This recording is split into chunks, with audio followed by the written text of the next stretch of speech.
చాముండేశ్వరి దేవికి ప్రత్యేక పూజలు నిర్వహించిన వేమిరెడ్డి ప్రశాంతిరెడ్డి. ఇందుకూరుపేట మండలంలోని గంగపట్నం గ్రామంలో వెలసి ఉన్న శ్రీ చాముండేశ్వరి బ్రహ్మోత్సవాల్లో భాగంగా బుధవారం కోవూరు శాసనసభ్యురాలు వేమిరెడ్డి ప్రశాంతిరెడ్డికి ముందుగా వేద పండితులు పూర్ణ కుంభంతో స్వాగతం పలికారు. అనంతరం చాముండేశ్వరి దేవికి ప్రత్యేక పూజలు నిర్వహించి వేద పండితులు ఆశీర్వచనం పలికారు. ఈ సందర్భంగా వేమిరెడ్డి ప్రశాంతిరెడ్డి మాట్లాడుతూ చాముండేశ్వరి దేవి ఆశీస్సులు ప్రజలపై సుభిక్షంగా ఉండాలని, రాష్ట్ర అభివృద్ధికి చంద్రబాబు నాయుడుకి మరో ధైర్యాన్ని మరింత ప్రసాదించాలని వారు ఆకాంక్షించారు. చాముండేశ్వరి దేవి ఆలయ అభివృద్ధికి తన వంతు కృషి చేస్తామని తెలిపారు. ఈ కార్యక్రమంలో దువ్వూరు కళ్యాణ్ రెడ్డి, రావెల్ల వీరేంద్ర చౌదరి, చంద్రకిషోర్ యాదవ్, సుధాకర్ రెడ్డి, ఏడుకొండలు సుధీర్, కార్యనిర్వహణ అధికారి బండి శాంతయ్య, అర్చకులు, అధిక సంఖ్యలో భక్తులు పాల్గొన్నారు.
చాముండేశ్వరి అమ్మవారి దగ్గరికి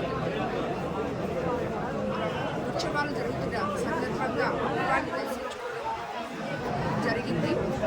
యాక్చువల్గా మొట్టమొదట నేను అసెంబ్లీ టికెట్ అనౌన్స్ చేసిన తర్వాత గంగపట్నం చాముండేశ్వరి అమ్మవారి ఆశీస్సులతో ఇక్కడి నుంచి నా తొలి అడుగు ప్రారంభమైంది. అమ్మవారి ఆశీస్సులతో ఈరోజు తిరిగి ఎమ్మెల్యేగా ఈ ఉత్సవాల్లో పాల్గొనడం జరిగింది. యాక్చువల్గా 21వ తేదీ కళ్యాణానికి నేను తలంబ్రాలు సమర్పించాలని అనుకున్నాను.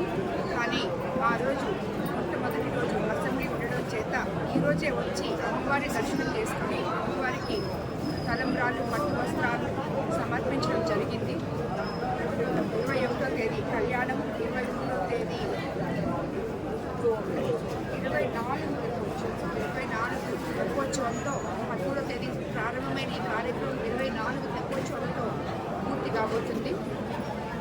చాముండేశ్వరి అమ్మవారి ఆశీస్సులు కోవూరు నియోజకవర్గ ప్రజలకు, జిల్లా ప్రజలకి అందరికీ ఉండాలని చెప్పి కోరుకుంటున్నాను.